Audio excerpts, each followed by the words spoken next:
Hey everybody, we're doing something a little different today. You're getting a bonus episode, and maybe even better, it's not even from me. It is from the History Daily podcast.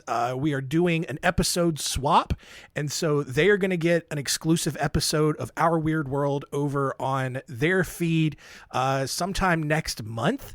It's an exclusive story. It's not one that I'm going to release on this main channel here, but we're going to do an episode swap, and this is a really cool episode that they are going to share with you today. But first, a little bit about History Daily. It is hosted by Lindsay Graham, not the South Carolina senator, but another guy named Lindsay Graham, who created American Scandal and American Storytellers. And he has come with this really creative, immersive podcast called History Daily.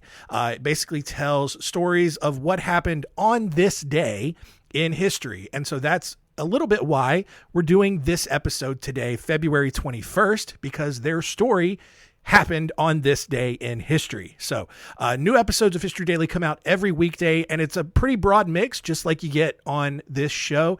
It goes from famous war stories, things about fashion, medicine, science, technology, religion, politics, everything throughout the course of history. And it's generally stuff that is overlooked, often forgotten from the main sort of mainstream of history, as we know, kind of the same vein that I do things here, right? So today's episode, again, like I said, took place on this day, February 21st, 2006, when a gang of criminals headed by a former UFC fighter made a heist in Kent, England, stole millions of pounds, and Lindsay Graham and History Daily are going to tell you that story right now. If you like this episode, go subscribe to History Daily, found on all the major podcast platforms.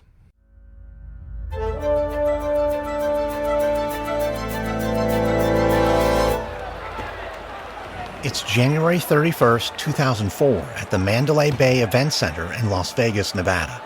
Two fighters grapple inside a chain-link cage at the center of the packed arena. 28-year-old Englishman Lee Murray struggles to stay upright. He's only seconds into his first Ultimate Fighting Championship bout, but his opponent already has a firm hold around his torso.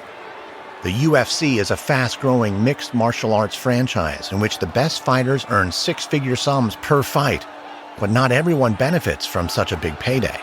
Since this is Lee's debut at a UFC event, he's only getting paid $3,000 for tonight. But Lee doesn't mind. He's looking at the long game.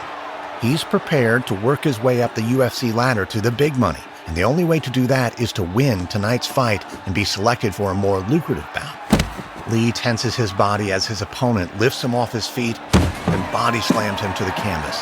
The other fighter keeps a tight grip as they wrestle on the mat, and Lee thrashes to avoid being trapped in a painful submission hold. Unable to pin Lee down, his opponent pulls back to punch Lee in the head. But it's a mistake because Lee uses the extra space to wrap his legs around his opponent's neck, attempting a chokehold. His opponent is too strong for that, but as he tries to pull away from Lee's legs, Lee grabs his opponent's arm and pulls it hard, hyperextending the elbow. Lee's opponent knows his elbow is about to dislocate, so he frantically slaps the canvas with his other hand to signal his submission. As the referee motions that that's the end of the bout, Lee lets go and races to celebrate with his friends and family in the crowd. He's just won his debut fight in the UFC, and it only took him 1 minute and 45 seconds. Although Lee's professional fighting career gets off to a good start, he won't get the chance to rise through the UFC ranks as he hoped. Within weeks of this victory, Lee will be charged with assault following an altercation with a driver, making it all but impossible for him to get another visa in order to fight in the United States again. So rather than seek his fortune in a mixed martial arts arena, Lee will turn to a life of crime instead, and in this new career, the former UFC fighter will become the mastermind behind Britain's largest cash robbery on February 21st, 2006.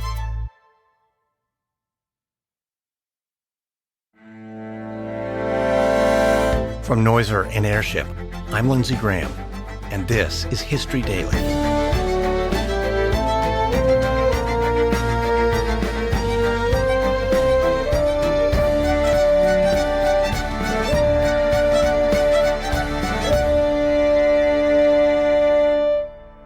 History is made every day. On this podcast, every day, we tell the true stories of the people and events that shaped our world. Today is February 21st, 2006, the Securitas Depot Robbery. It's early evening on February 21st, 2006, on a road near Maidstone, Kent, in southeast England, 2 years after Lee Murray's first and last UFC fight. 45-year-old Colin Dixon drives home after a long day at work, his mind wandering as he listens to the radio. Colin is the manager of the Securitas Cash Depot, a secure warehouse where currency is held before it's distributed to shops and banks. It's a high-pressure job, and he looks forward to these few minutes of peace in the car at the end of each shift. But suddenly, the sound of police sirens spoils Colin's serene journey home. He looks in the rearview mirror and sees flashing blue lights on the car following close behind. The driver is gesturing to the side of the road, and Colin groans as he realizes he's been tailed by an unmarked police car. Colin's job comes with security risks, and he has clear instructions about what to do if a situation like this arises. He's supposed to ignore the demands to pull over and drive to the nearest police station instead. But Colin suspects that he lost focus and might have drifted above the speed limit. So tonight, Colin decides it's easier to get a ticket and resume his journey home rather than follow protocol and be delayed. Colin steers his car to the edge of the road and stops, and the unmarked police car parks behind. Colin politely complies when two uniformed police officers ask him to get out of his car, but then he begins to panic when the officers snap handcuffs around his wrists and lead him to their vehicle. This is a bit of an overreaction to speeding, and Colin's worst fears are confirmed when the officers bundle him in the back of the car and pull out a handgun. In a brusque and businesslike manner, they tell Colin that he's being abducted. These aren't police officers, but criminals in disguise. Then the fake police drive Colin to an isolated farm. There, his heart sinks when he sees the pale, scared faces of his wife and children taken from his family home. But the criminals assure Colin that no harm will befall him or his family as long as he helps the gang carry out their plan, robbing the Securitas Cash Depot that Colin manages. Over the next few hours, the kidnappers interrogate Colin about his place of work. They want to know everything about its layout, its security procedures, the members of staff who work the night shift. Then, after a brief farewell with his family, Colin gets back into his car with one of the fake police officers, who keeps his hand on his gun as Colin drives back to the cash depot and presses the buzzer to open the gate. Once they're inside, Colin and the fake officer go to the security booth and order the night watchman out at gunpoint. Colin then reopens the main gate to allow in a truck carrying 4 more members of the gang. They enter the warehouse wearing masks to hide their faces. They tie up the night shift workers but soon uncover a problem.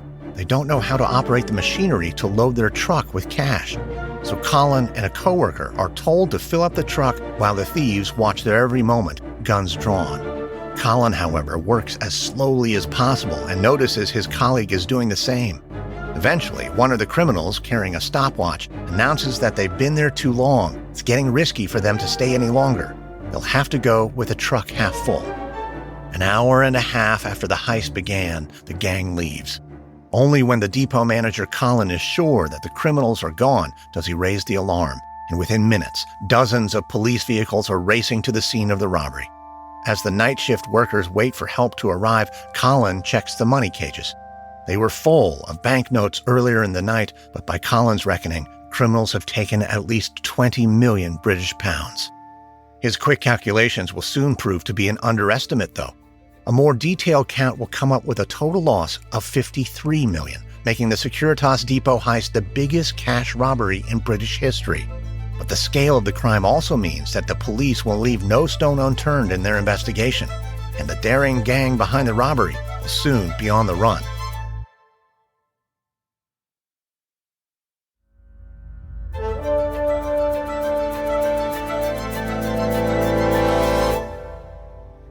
It's the morning of February 22, 2006, a few hours after the alarm was raised following the Securitas Depot robbery. In the depot's cramped security booth, Detective Chief Inspector Mike Judge peers at grainy CCTV footage on a black and white screen. The chief inspector has been named as lead investigator into the robbery. Overnight, other police officers have interviewed the depot manager, Colin Dixon, his family, and the workers who were held hostage during the raid. Specialists are combing the depot for forensic evidence, hoping to find fingerprints or traces of DNA. And now Chief Inspector Judge is reviewing the depot's security footage alongside a junior colleague. There were 5 different gang members involved in the heist, but all concealed their identities with masks, so the robbers had been given nicknames based on their appearances in the CCTV footage. The man who donned a fake uniform and drove to the depot in Colin's car is called Policeman. Next, the junior officer points out the men he's dubbed Shorty, Hoodie, and Mr. Average. Then he taps the screen on the 5th member of the gang, who's timing the heist, and finally calls it to a halt. This man is Stopwatch. Chief Inspector Judge scrutinizes Stopwatch as he orders the other criminals around, and after a moment or two, the Chief Inspector declares that Stopwatch must be the leader of the gang. Chief Inspector Judge knows that the longer the gang remains at large, the harder it will be to catch them. Given that time is of the essence, and he doesn't yet have any idea who the criminals are, the Chief Inspector authorizes news of the robbery to be released to the media. He also issues some of the grainy CCTV footage showing the perpetrators, along with descriptions of the vehicles involved, hoping that a member of the public might recognize them. Chief Inspector Judge is soon rewarded. Over the following 2 days, some of the vehicles used by the criminals are tracked down. First, kidnapped depot manager Colin Dixon's car is discovered in the parking lot of a pub. Then a hotel manager calls to report that a white van was left suspiciously abandoned nearby. When officers get into the vehicle, they find a balaclava, a gun, a bulletproof vest, and a bag containing more than £1 million in cash. Police officers hunt down the owner of the van and place him under arrest. And after investigating this man's associates, they arrest 2 more possible gang members. In the home of one of these suspects, officers discover another balaclava, a police radio scanner, and surveillance footage of Colin Dixon's home. Chief Inspector Judge's efforts are paying off. The net appears to be closing in on the criminal gang. And over the next 2 days, 3 other men are arrested as the search for evidence continues. Police find cages from the Securitas Depot at a nearby farm, and Colin and his family confirm that it's the same place where they were held on the night of the robbery. Police also then locate a shipping container containing more than £9.5 million in cash. Chief Inspector Judge and his team of investigators celebrate every arrest, but one of the criminals remains frustratingly out of reach, presumed leader of the gang, Stopwatch. None of the arrested suspects are prepared to rat on each other and give up the names of their fellow conspirators, but police officers painstakingly analyze their social networks and known associates to realize that one name links everyone involved: Lee Murray. Chief Inspector Judge soon discovers that Lee is a talented mixed martial arts fighter with a criminal record for assault. But there's little solid evidence linking Lee with the crime until Chief Inspector Judge makes a breakthrough. Under intense questioning, one of the co-conspirators breaks down and agrees to talk, finally giving up the names of the criminals, and Lee Murray is among them. Chief Inspector Judge orders his team to track down Lee, but despite their best efforts, the detectives cannot locate him until they receive a tip that he fled the country under a false identity when the first gang members were arrested. Over the next few weeks, British detectives will trace Lee's escape route through Europe to a hideout in Morocco, but Lee's choice of refuge will present new challenges for the detectives tasked with bringing him to justice.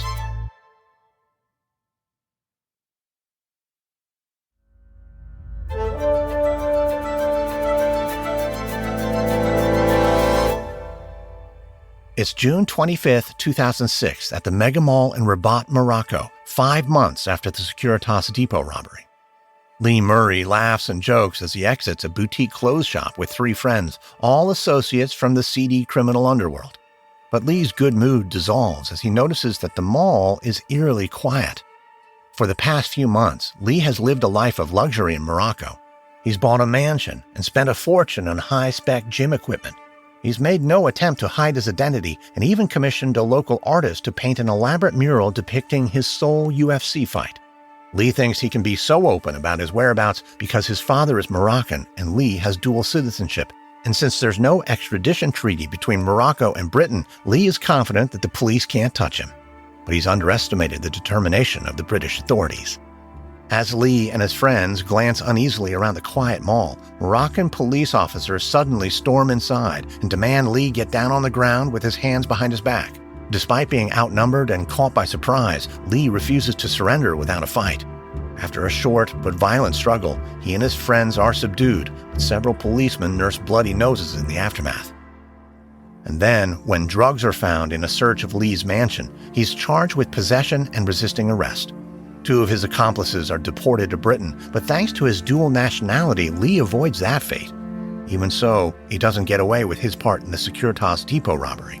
After months of diplomatic negotiations at the highest level, the Moroccan government agrees to prosecute Lee for the heist in a Moroccan court. So on June 9, 2010, 4 years after the Securitas Depot robbery, Lee is found guilty of planning and carrying out the crime. He's sentenced to 25 years in prison in Morocco, and that's where he remains. But although Lee is behind bars, 32 million pounds of the money that went missing remains unrecovered after it was stolen during the biggest cash robbery in British history on February 21, 2006.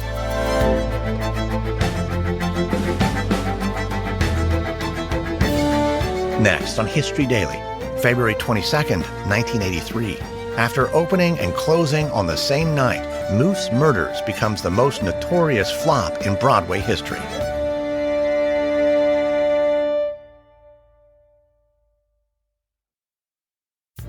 From Noiser and Airship, this is History Daily, hosted, edited, and executive produced by me, Lindsay Graham. Audio editing by Mohammed Shazib. Sound design by Misha Stanton. Music by Lindsay Graham. This episode is written and researched by Scott Reeves. Edited by Doreen Marina. Managing producer, Emily Burke. Executive producers are William Simpson for Airship and Pascal Hughes for Noiser.